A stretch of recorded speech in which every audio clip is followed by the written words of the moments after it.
소예배실 분위기가 조금 바뀌었지요. 꼭 야외에 나와 있는 것 같습니다. 저는 하늘을 배경으로 하고 있고 여러분들은 잔디밭에 앉아 계신 것 같습니다. 궁금하긴 있는데 여러분은 왜 이렇게 잘 웃으십니까? 별로 웃긴 얘기도 아닌 것 같은데 보면 참 잘 웃습니다. 제가 그동안 사역해본 교회들 중에서는 가장 잘 웃으시고 가장 분위기가 좋은 교회라고 저는 생각합니다. 이상합니다. 저희 교회는 왜 이런 걸까요? 왜 이렇게 웃음이 많으시고 왜 이렇게 즐거움이 많으신 걸까요? 혹시 돈이 많으십니까? 혹시 다 건강하십니까? 아니면 자녀들이 다 성공했나요? 아니면 제가 진짜 그렇게 웃깁니까? 돈이 많지도 않고 우리는 건강하지도 않고 자식 때문에 일 때문에 여전히 여러 가지 근심과 걱정 많은데 그래도 이렇게 웃을 수 있고 잠깐이나마 행복을 누릴 수 있는 것 바로 신앙의 힘 아니겠습니까? 그래도 교회에 오면 다 잊을 수 있고 무언가 희망이 있을 것 같고 잘 될 것 같고 안 돼도 이겨낼 수 있을 것 같아서 오늘도 우리는 이 자리에 있는 거 아니겠습니까? 이렇게 웃음과 감동이 있는 교회 흔하지 않습니다. 좋은 교회 분명합니다. 저는 우리 김성호 목사님께서 뼈를 묻겠다고 하셨는데 사실 부목사가 뼈를 묻겠다고 한다는 건 굉장히 위험한 발언인데 묻겠다고 한다는 것은 정말 좋은 교회란 이야기입니다. 앞으로 70년 은퇴니까 향후 한 30년 동안은 부목사 걱정 안 하셔도 될 것 같습니다.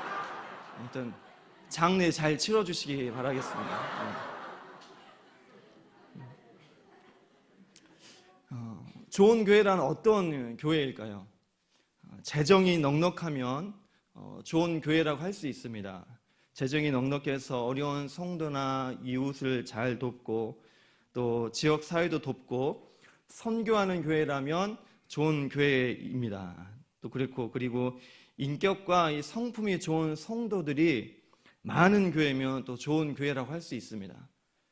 성도들이 늘 밝고 또 친절하고 배려하고 섬기는 성도들이 있는 교회라면 그 교회는 좋은 교회입니다. 또는 건물이 좋으면 더 좋은 교회라고 할 수 있습니다. 시설이 깨끗하고 편리하고 또 좋은 공간들이 많아서 언제든지 와서 쉬고 또 활용할 수 있는 그런 건물을 가진 교회라면 또 좋은 교회입니다. 또 밥이 맛있어도 좋은 교회라고 할 수 있습니다. 제가 처음 저희 교회 와서 밥을 먹는데 사실 실망했습니다. 이렇게 좋은 교회에서 반찬 이게 뭔가. 그런데 한술을 뜨는 순간 너무 맛있는 겁니다. 어떻게 콩나물국인데 고깃국 맛이 나고 동태탕인데 소고기국 맛이 나고 물론 그 고기국만 나는 가루를 넣겠지요. 안 넣고는 그런 맛이 날 수가 없는 거죠.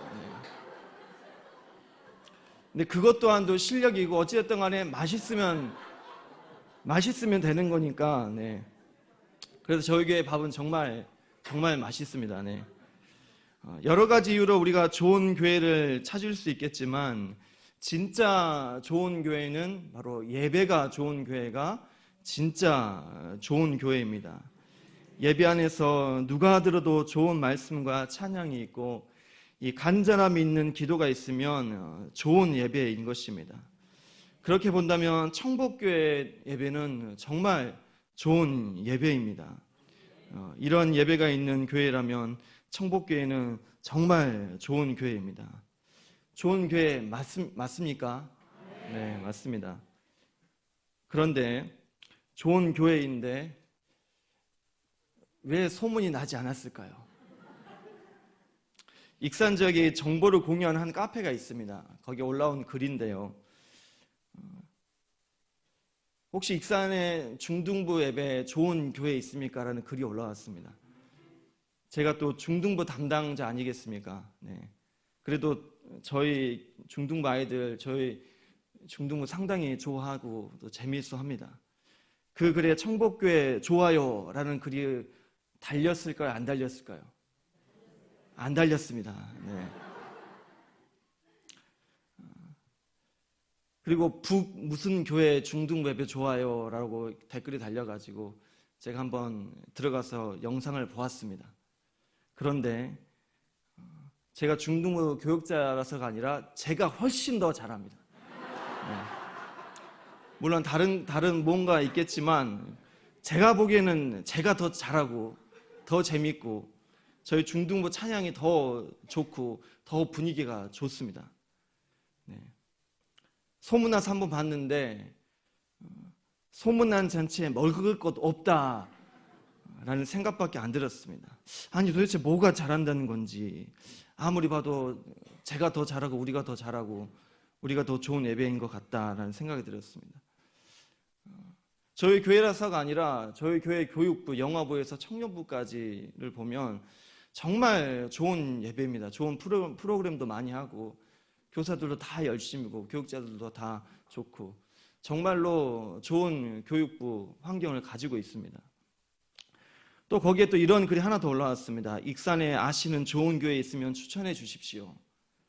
그래서 북땡 교회도 나왔고 곧땡 교회도 나왔고 기쁨이 많은 교회도 나왔고 이일이 신땡 교회도 나왔고 이일이 중땡 교회도 나왔습니다. 그런데 거기에 이게 웃을 일입니까? 네. 청복교회가 없었습니다. 네. 저는 그 글을 보면서 너무나도 답답하고 너무나도 화가 났습니다. 아니 이렇게 좋은 교회가 있는데 왜 사람들이 모르는 걸까? 이렇게 웃음이 많고 감동이 있는 좋은 말씀과 찬양이 있는 좋은 성도분들이 계시는 교회가 가까운 데 있는데 왜 사람들은 다 모르는 걸까? 그런 생각이 들었습니다. 이러한 상황을 볼 때 어쩌면 우리는 지금까지 우리끼리만 좋았던 걸 수도 있습니다. 아니면 너무 좋아서 나만 알고 싶고 나의 것으로만 소유하고 싶어서 소문내지 않았던 것일 수도 있습니다. 사실 그렇지 않습니까? 좋은 것은 나만 갖고 싶고 나만 알고 싶고 소문나면 복잡해지고 빼앗기게 되니 소문내고 싶지 않는 것입니다. 하지만 교회와 그리고 복음은 우리가 소문을 내야 합니다. 나의 것으로만 가지고 있으면 안 되는 것이 바로 교회이고 바로 복음인 것입니다. 선교학에서 교회의 가장 중요한 목적을 주님의 지상 명령이라고 이야기합니다. 마태복음 28장 19절을 이렇게 말씀합니다. 그러므로 너희는 가서 모든 민족을 제자로 삼아 아버지와 아들과 성령의 이름으로 세례를 베풀고 이것이 예수님의 지상 명령입니다. 교회의 존재 이유는 곧 전도와 그리고 선교입니다. 전도와 선교는 이 본질적으로는 같은 것이지만 타 문화권으로 넘어가면 그것이 바로 선교가 되는 것입니다. 이 전도와 선교를 통해서 하나님의 나라가 이 땅에서 확장되어지어 나가는 겁니다. 그리고 마침내 완성되는 것입니다. 이 복음이 온 세상에 전파될 때 우리는 이 땅에서 하나님 나라의 완성을 우리가 선포하게 되는 것입니다. 이 천국을 확장하고 완성하는 그날까지 우리 그리스도인들은 우리가 어떠한 일을 해야 되겠습니까? 28장 16절에서 17절 말씀 함께 보겠습니다. 11 제자가 갈릴리에 가서 예수께서 지시한 산에 이르러 예수를 배웠고 경배하나 아직도 의심한 자가 많더라. 전도와 이 선교는 굉장히 중요한 하나님의 명령입니다. 그러나 이 전도와 선교 이상으로 중요한 것이 있는데 그것이 바로 예배라는 것입니다. 예배에서 은혜 받지 못한 성도들이 이 전도와 이 선교를 행한다는 것은 사실은 기대할 수가 없는 일입니다. 교회사에서 이 사막 교부 시대 때 지도자들이 남긴 기록 중에 이러한 말이 있습니다. 우리는 예배의 결과로 마귀가 되거나 천사가 된다. 예배에서 은혜 받지 못한 사람은 마귀가 되고 예배에서 은혜 받은 사람은 천사가 된다. 그래서 주의 제자들에게 예배에 몰입하고 말씀으로 은혜 받는 것보다 더 중요한 일은 아무것도 없다라고 교부시대 지도자들이 이러한 말을 남겼습니다. 교회 예배에서 말씀으로 은혜 받지 못하면 어쩌면 우리는 모두 타락한 인간성의 지배를 받는 마귀가 되는 것입니다. 또는 반대로 은혜 받으면 천사가 되는 것이고 천사의 도움으로 우리는 복음을 전하는 전도자가 될 수 있다는 것입니다. 교회에서 말씀으로 은혜 받지 못하면 우리는 마귀가 되는 것이고 우리가 그런 마귀가 되지 않도록 정말 우리가 예배를 통해 은혜 받을 수 있도록 힘써야 될 줄 믿습니다. 그런데 우리는 이 예배의 승패를 예배 인도자에게 다 떠맡기는 경우가 많습니다. 즉 설교자 또는 찬양 인도자, 대표 기도자에게 달려있다고 생각합니다. 설교가 좋아야 은혜를 받지요 라고 생각합니다. 물론 예배 인도자가 중요하지만 혹여나 설교와 찬양과 기도가 조금 부족할지라도 은혜 받고자 하는 간절함이 있으면 하나님은 단 한 단어만 가지고도 우리에게 은혜를 주실 수 있다는 것입니다. 은혜를 받고자 하는 간절함이 있다면 다 은혜 받지 못해도 나는 은혜 받을 수 있는 것이 바로 예배인 것입니다. 눈에 보이는 것과 들리는 것은 보이는 대로 들리는 대로 작용하지만 이 하나님의 말씀은 어떤 마음의 자세로 듣느냐에 따라 하늘과 땅 차이로 우리에게 작용을 한다는 것입니다. 그렇기 때문에 우리는 사람의 능력과 또는 환경으로 예배를 드리는 것이 아니라 하나님을 온전히 의지하고 간절함으로 예배를 드려야 합니다. 그런 예배에는 어떠한 부족함이 있다 해도 반드시 은혜 받아 모든 성도로 하여금 천사가 되게 하는 은혜를 허락해 주신다는 것입니다. 따라서 참된 교회의 회복은 모든 회중이 예배를 뜨겁게 사모하고 말씀으로 은혜 받는 자리로 돌아가는 것에서부터 시작되는 것입니다. 이렇게 우리가 예배에서 말씀으로 은혜 받는 성도들의 마음속에는 사실은 두 가지만 생각할 수밖에 없습니다. 내가 어떻게 전도할 것인가? 내가 어떻게 선교할 것인가? 또는 내가 어떻게 섬기고 어떻게 도울 수 있을까? 라는 생각밖에 들 수 없다는 것입니다. 오늘 우리 함께 본 이 본문에서 예수님을 배우고 경배하는 자리에 아직도 의심하는 자들이 있더라라는 것입니다. 그 의심하던 자들은 결국 지상 명령의 열애자가 되었습니다. 오직 예수님을 경배하던 자들만 하나님 나라의 주인공이 된 것입니다. 이 땅에서 이 천국을 확장하고 완성하기 위해 우리가 먼저 해야 될 일은 바로 예수의 경배자가 되는 것입니다. 하나님을 온전히 예배하는 예배자가 되는 것입니다. 이 하나님 나라의 주인공이 될 때 예배자에게 하늘과 땅의 모든 권세를 가지신 예수님께서 말씀하셨습니다. 그러므로 너희는 가서 모든 민족을 제자로 삼아 아버지와 아들과 성령의 이름으로 세례를 베풀고 라고 말씀하셨습니다. 우리가 이 낯선 곳으로 또 낯선 사람들을 만나 이 복음을 전할 때, 선교할 때 우리의 마음속에 드는 생각이 무엇이 있습니까? 과연 저 사람이 이 복음을 받아들일까? 또는 여러 가지 환경과 조건 때문에 두려운 마음을 우리가 가질 수 있다는 것입니다. 그런데 예수님은 두려워할 필요가 없다고 우리 가운데 말씀하십니다. 우리를 보내시는 주님에게 하늘과 땅의 권세가 주어져 있기 때문입니다. 우리를 가라 명령하신 그 주님에게 하늘과 땅의 모든 권세가 주어져 있기 때문에 예수님의 이 지상 사역에서 사용하셨던 그 권세를 우리에게 허락해 주셨다는 것입니다.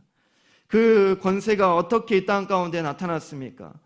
죽은 나사로를 살리심으로 생명의 권세를 가지신 분임을 우리에게 증명하셨습니다. 또한 각종 병든 자들을 고치심으로 우리의 육체를 주장하시는 권세를 우리 가운데 보이셨습니다. 또 물을 포도주로 바꾸시고 돼지떼를 또 무화과나무를 동물을 식물을 다스리시는 그 권세를 우리 가운데 보이셨습니다. 예수님은 세상 모든 것을 다스리시는 권세를 우리에게 보이셨고 우리에게 그 권세를 증거해 주셨다는 것입니다. 그러나 주님은 아무 때나 우리의 필요와 우리의 호기심을 만족하시기 위해 그 권세를 사용하심으로 우리 가운데 기적을 행하지 않으셨다는 것입니다. 예수님은 선교의 장에 필요할 때만 그 권세를 사용하셨다는 것입니다. 복음이 전해지는 장소에서 한 영혼을 살리시는 장소에서만 그 권세를 사용하심으로 기적을 베풀어 주셨다는 것입니다.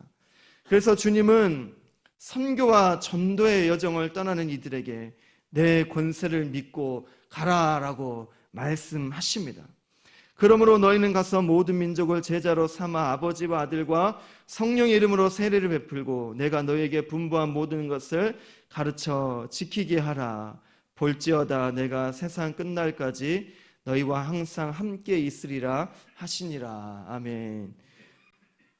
좋은 교회는 예배의 말씀으로 은혜 받고 그 은혜가 전도와 선교로 반응하고 그 반응에 예수님의 권세가 임하여 영혼을 살려내는 교회, 그 교회가 진짜 좋은 교회입니다.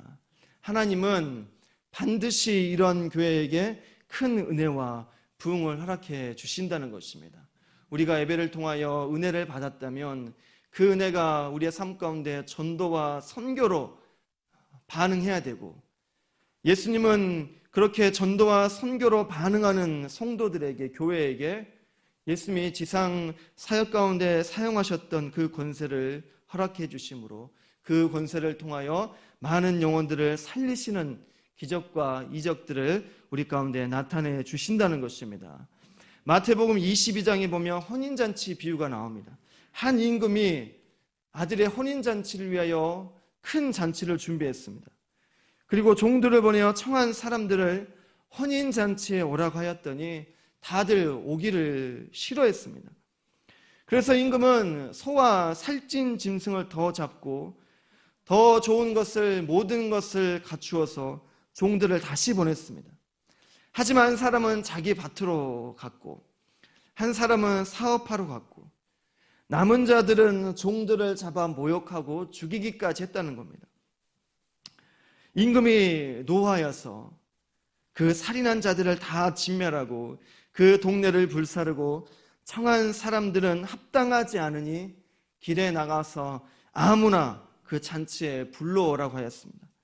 그러자 예복을 준비하지 않은 사람이 있었고 임금은 그 사람의 손과 발을 묶어 바깥 어두운 데로 던지라 명령하셨고 그 사람은 슬피 울며 이를 갈게 되었습니다. 잔치가 완전 엉망진창 전쟁터가 되었습니다. 이 잔치가 이렇게 된 이유는 무엇일까요? 무엇 때문에 기뻐해야 되고 좋은 것을 함께 나눠야 될, 행복해야 될 이 잔치가 이렇게 돼버린 이유는 누구 때문이고 무엇 때문일까요?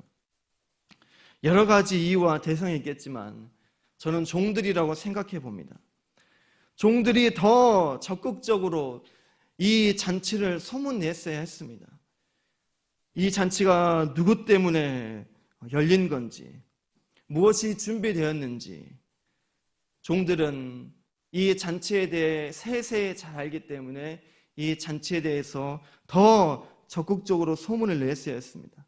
밭으로 갔으면 밭에 가서 함께 일을 돕고, 사업하러 갔으면 함께 사업을 돕고, 어떻게든 잔치에 참여할 수 있게 했어야 했습니다. 하지만 종들은 그렇게 하지 않았습니다. 왜 그랬을까요? 종들은 그렇게 하지 않아도 이 잔치에 참여할 수 있기 때문입니다. 그들은 사람들이 많이 오나 적게 오나 이 잔치에 참여할 수 있는 특권을 가진 자들이기 때문에 이들에게는 열심과 적극적이지 않았다는 것입니다. 반대로 오히려 하객들이 없어야 이 잔치에 준비된 것이 다 나의 것, 우리의 것이 되기 때문에 어쩌면 종들은 적극적으로 소문을 내지 않았을 수도 있다는 것입니다. 종들이 더 적극적으로 잔치를 알리고 더 적극적으로 초대하기 힘썼다면 이 잔치가 이렇게까지는 되지 않았을 거라고 생각합니다. 사랑하는 성도 여러분, 청복교회는 어떤 교회입니까? 청복교회는 정말 좋은 교회입니다. 그리고 앞으로도 더 좋은 교회가 될 것이라고 저는 확신합니다. 먹을 게 많은 잔치입니다. 그러나 현실적으로는 소문나지 않는 잔치입니다. 우리는 우리 교회를 소문내야 됩니다. 이 좋은 예배와 이 좋은 건물과 좋은 말씀과 찬양 있는 우리의 이 교회를 우리는 소문내야 됩니다. 소문난 잔치에 먹을 게 있다는 사실을 우리는 이 지역 가운데 보여주어야 합니다. 소문내시는 여러분 되시기를 간절히 원하고 소망합니다. 혹시나 리모델링 현장을 보셨습니까? 저도 크게 기대는 하지 않았지만 기대 이상으로 너무나도 좋습니다. 너무나도 아름답습니다. 사실 저는 리모델링 하기 전에도 제가 지금까지 사역해본 교회들 중에서는 가장 좋은 교회였습니다. 여러분들에게 오래된 교회였지만 저에게는 가장 좋은 교회였습니다.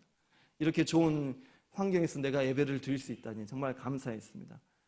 그런데 리모델링 된 모습을 보니 너무나도 좋고 너무나도 아름답습니다. 한동안 익산에서는 가장 아름다운 예배당이 될 것입니다. 이런 좋은 교회 우리가 소문내야 되지 않겠습니까? 좋은 말씀과 찬양과 이 아름다운 예배당에서 누리는 기쁨과 행복을 우리의 것으로만 소유해서 되겠습니까? 우리가 소문냈으면 좋겠습니다. 청복교회 좋습니다. 담임 목사의 말씀 너무 좋습니다. 찬양 너무 좋습니다. 특별히 수요 찬양이 너무 좋습니다. 소문나서 진짜 부흥하고 이 지역의 영혼을 살리는 일에 앞장서는 우리의 청복교회와 성도님들 되시기를 간절히 원하고 소망합니다. 한 주간에도 좋은 교회 여기 있습니다. 함께 예배에 나아가십시다. 그렇게 소문내셔서 다음 주에는 더 많은 영혼들이 살아나는 기적이 우리 예배 안에 매주 생겨날 수 있도록 소문내어서 영혼을 살려내는 교회 되시기를 간절히 원하고 소망합니다. 기도하겠습니다.